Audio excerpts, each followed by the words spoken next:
Hola, amigos, he vuelto con una nueva creepypasta, espero que sea de su agrado. Bien, vamos a comenzar. Les voy a contar mi historia que ocurrió hace un año. Mi intención no es asustarles, solo necesito decírselo a alguien. Recuerdo bien ese día. Dios mío. Es algo imposible de olvidar. Eran las 10:05 de la mañana. Yo estaba en el colegio a esas horas como se supone. Había tocado la campana de recreo y yo me paseaba por el patio con mis dos amigos, Marcos y Daniel. Íbamos hablando mientras pasábamos por el playón del patio. Ese lugar siempre tenía algo curioso, ya que tenía una escalera que terminaba en una puerta en el segundo piso. Nunca se veía a algún profesor o auxiliar entrar en ella. La curiosidad era tentadora. Entonces fuimos con el director para preguntar qué había tras esa puerta.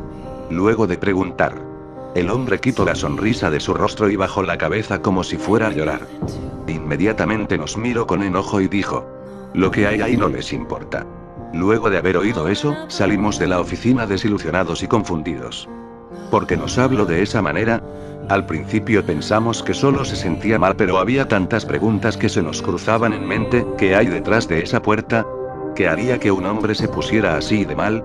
Marcos, el más pendejo de los tres, propuso entrar ahí cuando termine el horario de clases. A mí me pareció la idea más estúpida que había tenido en su vida. Daniel tampoco estaba de acuerdo con eso, insistió y insistió tanto que terminó convenciéndonos de entrar.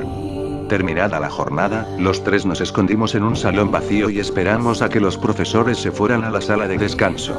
Pasado esto, nos dirigimos cautelosamente a la puerta.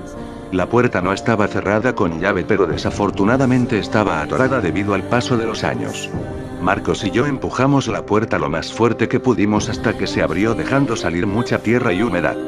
La oscuridad invadía todo ese cuarto y había un olor desagradable.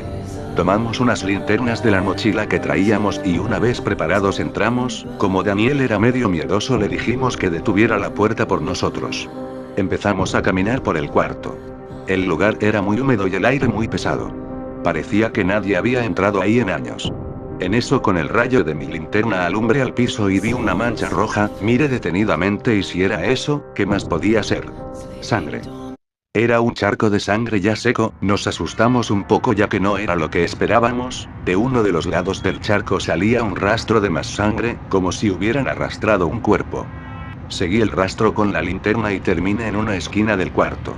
En ese momento vi algo extraño. Parecía ser una mano. Antes de poder seguir alumbrando, nos asustó un golpe fuerte detrás nuestro. Nos dimos vuelta rápidamente y ahí fue cuando la cosa se puso fea. La puerta estaba cerrada. Pensamos que Daniel estaba gastándonos una broma, pero no fue así. Intentamos abrir la puerta pero no tenía caso, estaba atrancada como antes de que la abriéramos. Empezamos a tener mucho miedo, pero sabíamos que teníamos que estar calmados. Llamamos a Daniel pero no respondía. En un momento pensamos que tal vez nos dejó encerrados a propósito y se fue, pero Daniel era un buen amigo y jamás haría eso. En eso, volví a apuntar con mi linterna al rastro de sangre y jamás olvidaré lo que vi cuando el rayo de mi linterna dio con la esquina del cuarto. Parecía ser un niño sentado en posición fetal e inmóvil. Marcos estaba a punto de gritar, pero le tapé la boca con mi mano mientras observaba al niño. Estaba sentado mirando hacia la pared. Fue entonces cuando empezó a voltear. Estábamos desesperados y no estábamos preparados para lo que iba a pasar. Cuando se volteó, definitivamente su rostro era todo pálido, tenía cortes horribles por toda la cara y sus ojos eran negros. Se nos quedó mirando por un instante y entonces repentinamente dio un grito horrible que terminó por aturdirnos. Cuando logramos recuperarnos, volví a apuntar mi linterna a él, pero ya no estaba ahí. Cuando bajamos la guardia, algo me golpeó por atrás dejándome inconsciente. Recuerdo bien que desperté en medio de la oscuridad. Ese olor me decía que aún seguía en ese horrible cuarto. Empecé a buscar mi linterna desesperadamente. Mientras buscaba, con mis manos toqué algo, parecía un cuerpo. Mis manos se mojaron en algo, lo cual pude deducir como sangre. Fue ahí entonces cuando algo me tocó en el hombro, salté del susto. Un rayo de linterna alumbró mi cara. Afortunadamente era Marcos, me ayudó a levantarme. Cuando pasó el rayo de su linterna en el piso, pude ver lo que yo estaba tocando. Era Daniel, estaba muerto. Tenía todo su estómago destrozado con sus vísceras afuera. Marcos dijo que debíamos salir y rápido. Empezamos a movernos con cuidado, pero fue en vano. Esa cosa volvió a gritar esta vez más fuerte y se apareció frente a nosotros. Sus ropas estaban todas desgarradas y estaba muy delgado, casi esquelético. Intentamos evadirlo pero se movía a una velocidad sobrenatural. Era imposible de creer. Corrimos por todo el cuarto para escondernos de eso. Después de unos minutos parecía que ya no estaba. No sentimos gritos ni nada por el estilo. Rápidamente corrimos a la puerta e intentamos lo más posible para abrirla, pero como dije antes era imposible, estaba completamente atrancada. Fue ahí cuando Marcos vio un hacha en el piso. Dijo que con eso podríamos romper la cerradura de la puerta. Tomé el hacha del suelo y empecé a pegarle a la cerradura. Faltaban solo unos pocos golpes para que se rompiera. Antes de seguir haciendo esto, esa criatura me tomó repentinamente de las piernas haciéndome caer. Esa cosa me arrastraba cada vez más hacia mi muerte, pude ver en sus ojos ennegrecidos ese odio que tenía acumulado. Rápidamente un hachazo se impactó en la espalda de esa cosa. Me soltó y pude ver que Marcos lo tenía retenido.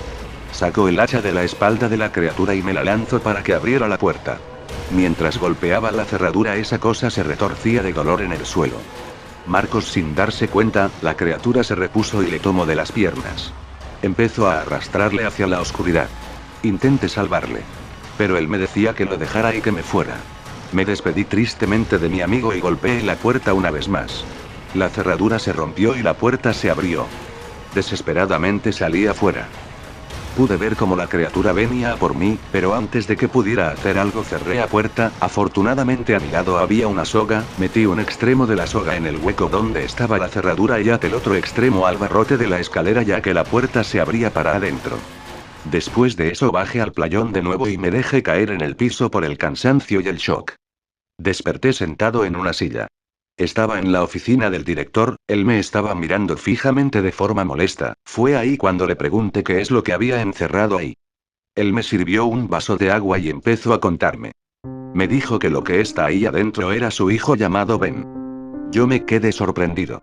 Me dijo que su hijo tenía serios problemas tanto mentales como de salud, era un niño incontrolable, odiaba a todo el que se le acercara. Contó que él mismo mató a su propia madre con un picahielo. El hombre había quedado destrozado sabiendo que su propio hijo mató a su madre. Decidió encerrarlo en lo que antes era el cuarto de calderas, desde entonces lo alimentaba todos los días y nunca dejó que viera la luz del día otra vez. Yo le pregunté por qué no lo llevó a un hospital mental. Me dijo que ya lo había hecho pero siempre encontraba la manera de escaparse o herir a los demás pacientes.